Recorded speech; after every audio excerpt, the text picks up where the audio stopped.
Hello again, this is Captain John with another one of my video tips of the week. In today's video tip, I'm going to show you how to look at a nautical chart and determine channel depths even when the depths are not shown inside the channel limits.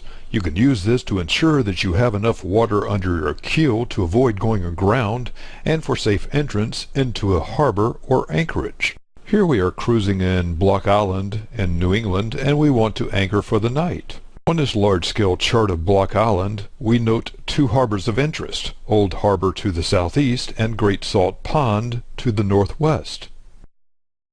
Noticing the entrance to Old Harbor, no depths are shown within the channel limits. We do see a note that says "See tabulation." The entrance to Great Salt Pond shows a similar picture with no depths within the channel limits, but a note that directs us to see the tabulation. We can look near the margins of our chart and find the tabulations that will show the depths for these two channel entrances. Let's take a look at the details of the Block Island channel depths. We'll concentrate on the first two columns. The first column shows the name of the channel, and the second column shows the channel depths.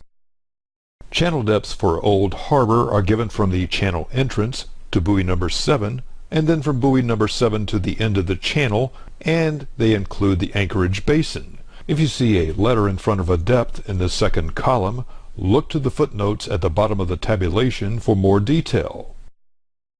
Channel depths for Great Salt Pond are given from buoy number 2 to buoy number 8, and then from buoy number 8 to buoy number 10. If you see a letter in front of a depth in the second column, look to the footnotes at the bottom of the tabulation for more detail.